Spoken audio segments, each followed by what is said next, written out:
Good morning, student. In the previous lecture, we have discussed about the plant tissue. Now, we will discuss about the animal tissue. In plant tissue, we have discussed all type of simple, complex, parenchyma, parenchyma, collenchyma and all. आज हम बेटा बात करेंगे animal tissues की। तो animal की body को form करने के लिए जो भी ग्रुप ऑफ सेल कुछ स्पेसिफिक होकर काम करना कर लगते हैं उनको हम क्या बोलते हैं? एनिमल टिश्यू बोलते हैं।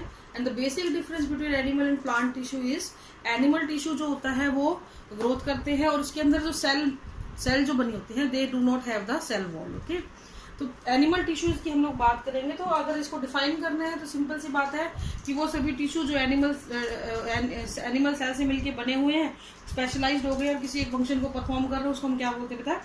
एनिमल टिश्यू बोल देते हैं। लेकिन इनको हमने on the basis of their function, animal tissue को on the basis of their function हमने ब्रॉडली 4 हिस्सों में बांट दिया है। That is function as well as their location. Epithelial tissue,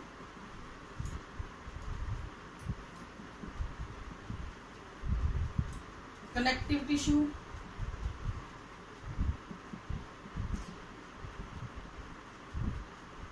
nervous tissue and muscular tissue. ये 4 जो है ब्रॉड कैटेगरीज हैं जिसके अंदर हमने एनिमल टिश्यू को बांट दिया है। इनका काम के हिसाब से और उनकी एनिमल टिश्यू में जो ये पार्ट अपना प्ले करते हैं उसके हिसाब से, ठीक है। वो एपिथेलियल जहाँ पे कोई कवरिंग होगी उसके वहाँ पे मिलता है। Connective tissue connects the different part of the body. कुछ भी हो सकता है, फ्लूइड कनेक्टिव टिश्यू जैसे ब्लड हो सकता है, पूरी बॉडी को कनेक्ट किए हुए हैं, ठीक है। टेंडन लिगामेंट हो सकते हैं, हम डिटेल में पढ़ेंगे। नर्वस टिश्यू जो आपके इम्पल्स को ले जाएगा, लाएगा, ले जाएगा, वो सब काम करेगा। और मस्कुलर टिश्यू जो आपकी मसल्स हैं उनके बारे में हम बात करेंगे। तो इससे पहले कि हम इसको पढ़े के करके हम सबसे पहले से एक फ्लो चार्ट बना लेते हैं बेटा। एनिमल टिश्यू को हमने थोड़ा बड़ा फ्लो चार्ट है, तो आपसे मेरी ये है कि भाई आप थोड़ा ध्यान से इसको देखिए, इनको फिर एक एक करके हम सबको एक्सप्लेन करेंगे, ठीक है। तो सबसे पहला है epithelial tissue, muscular tissue, nervous tissue and connective tissue, ठीक है। एपिथेलियल में फिर हमारे पास कुछ टाइप है इसके। सबसे पहले आता है सीलिएटेड एपिथेलियम, स्क्वेमोज एपिथेलियम सबसे कॉमन है ये। Squamous epithelium, glandular epithelium, cuboidal epithelium, columnar epithelium, cuboidal epithelium सबके आगे लगेगा। कॉलम्युलर एपिथेलियम, ठीक है, ये लगभग हो ही गया। सीलिएटेड लिखवा दी मैंने ना, सीलिएटेड एपिथेलियम, ठीक है। तो ये आपके कुछ टाइप है। हालांकि बड़ी क्लासेस में आपको और भी ज्यादा मिल सकते हैं ये मॉडिफिकेशंस के बेस पे, लेकिन फिलहाल जो है आपने इतने ही पढ़ने हैं। मस्कुलर एपिथेलियम को भी हमने 3 हिस्सों में बांट दिया है। स्मूथ मसल, ठीक है, या स्ट्रेटेड भी बोल देते हैं। स्मूथ मसल हो गया, कार्डियक मसल हो गया, स्केलेटल मसल बोल देते हैं इसको,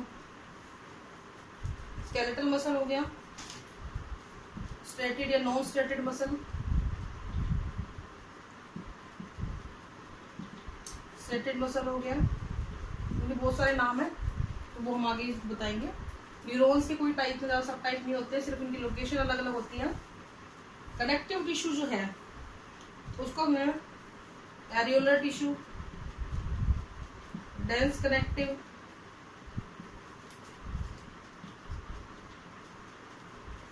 एडिपोज स्केलेटल, एडिपोज टिश्यू और स्केलेटल टिश्यू में बांटा हुआ है। स्केलेटल को फिर से हमने बांटा है कार्टिलेज और बोन में,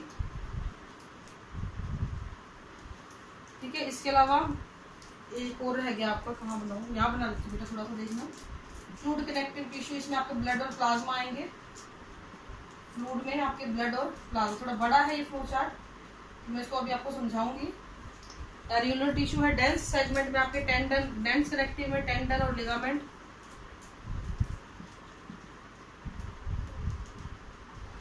ठीक है। तो इस तरीके से आपका है। मैं दोबारा से आपको बता देती हूँ, एनिमल टिश्यू को हमने ब्रॉडली 4 हिस्सों में बांट दिया है, एपिथेलियल, मस्कुलर, नर्वस टिश्यू और कनेक्टिव टिश्यू। ठीक है, अब इनके सब पार्ट्स हैं, जैसे कि ये वाला है epithelial, squamous epithelium, glandular epithelium, cuboidal, columnar, ciliated epithelium. If we are talking about the muscular epithelium, it is divided into striated muscle, non striated muscle और cardiac muscle. Cardiac muscle. Nervous tissue की सिर्फ location अलग अलग होती है, ये इतना ऐसे ही होता है। कनेक्टिव टिश्यू की हम लोग बात करें तो इसको फ्लूइड कनेक्टिव टिश्यू, जिसमें ब्लड और प्लाज्मा आएंगे, areolar tissue, dense connective tissue में टेंडन और लिगामेंट आएंगे, एडिपोज टिश्यू जो आपके स्किन के नीचे फैट है, और स्केलेटल टिश्यू जिसमें कार्टिलेज और बोन आती है। तो इस तरीके से हमने इसको डिवाइड कर रखा है आपके पूरे एनिमल टिश्यू को। ठीक है, अब बेटा हम इसमें सबसे पहले नर्वस टिश्यू पढ़ लेंगे, बिकॉज थोड़ा छोटा है और इजीली आपको समझ में आ जाए। एकदम से मुश्किल करवाने लगेंगे तो आपका थोड़ा इंटरेस्ट खत्म हो सकता है इसमें। सबसे पहले हम बात करते हैं नर्वस टिश्यू की। तो सबसे पहले आपको ये पता होना चाहिए कि what is the unit of nervous tissue. The unit of nervous tissue is neuron. Unit of nervous tissue is neuron.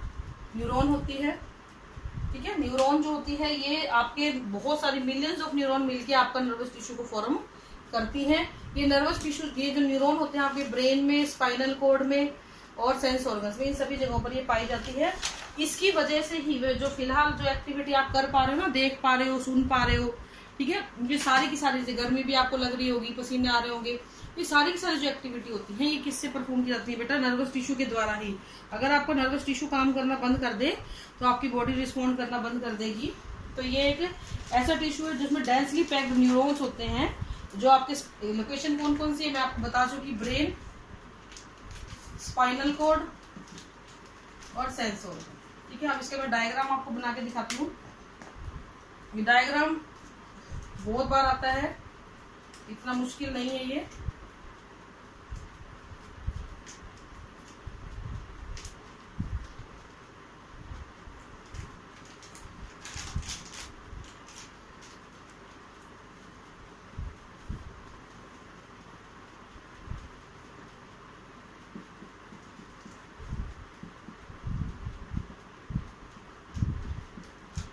इस तरीके से डायग्राम आपका होता है। यहाँ पे जो सबसे पहले है ये डेंड्रॉन, इसकी इंडिविजुअल डेंड्राइट्स बोल देते हैं। ये जो मोटे वाला है ये एक्सॉन, इसके ऊपर एक कवरिंग चढ़ी रहती है बेटा।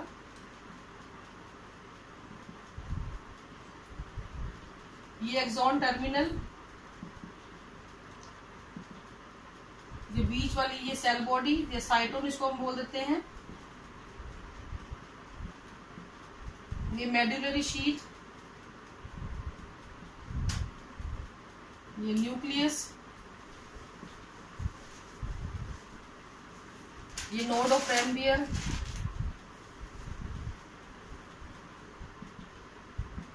Schwann cell. तो ये इसकी लेबलिंग है बेटा, जिसको आपको याद रखना है। जिसमें से सबसे इंपॉर्टेंट 3 जो है इसके पार्ट्स मैं उनको बताती हूँ। There are 3 important parts. First is dendron, second is cell body, cyto जिसको हम बोल देते हैं, तीसरा है axon. These are the 3 main part of the body, neurons की बॉडी के। ये एक्सॉन, डेंड्रॉन है, ये एक्सॉन है और ये आपकी सेल बॉडी है। ठीक है, अगर आप इनकी एक एक करके बात करें तो ये मेन 3 पार्ट्स है। डेंड्रॉन की मैं बात करूँ तो ये छोटे फाइनली ब्रांच्ड आपको नजर आ रहे होंगे, फाइनली ब्रांच होते हैं, इनके एंड बिल्कुल टेपरिंग होते हैं। और इनका मेन फंक्शन क्या होता है? They acquire the stimulus from the previous neuron. इसके आगे जो न्यूरॉन है वहां से स्टिमुलस को रिसीव करेगा, या बॉडी के ऊपर जो न्यूरॉन है वहां से ये स्टिमुलस को रिसीव करेगा एक्सटर्नल सोर्स से। तो ये क्या करता है, एक न्यूरॉन के साथ कनेक्शन में रहता है और इम्पल्स को रिसीव करने का काम ये करता है। और ये इम्पल्स को रिसीव करके कहाँ पहुंचाएगा? जैसे इम्पल्स आया ना, ये रिसीव करके कहाँ पहुंचाएगा? सेल बॉडी तक पहुंचाएगा। यहाँ से फिर सेल बॉडी से ये न्यूरॉन ये जो है आगे जाएगा और फर्दर जो अगला न्यूरॉन आएगा उसके साथ ये जुड़ जाएगा। इस तरीके से ये एक कॉम्प्लेक्स बनाते हैं जिसको हम साइनेप्टिक कॉम्प्लेक्स भी बोल देते हैं। एक्सॉन की अगर हम बात करें तो ये लॉन्ग सिलिंड्रिकल और अनब्रांच्ड होता है। इसके एंड थोड़े से फाइनली ब्रांचिंग आपको दिखेंगे, जिसको हम एक्सॉन टर्मिनल बोलते हैं। इसका काम होता है ये नर्व इम्पल्स को सेल बॉडी से रिसीव करके अगले न्यूरॉन तक ट्रांसफर करेगा। एक चीज ध्यान रखना, 2 न्यूरॉन के बीच के कनेक्शन को हम लोग साइनेप्स बोल देते हैं।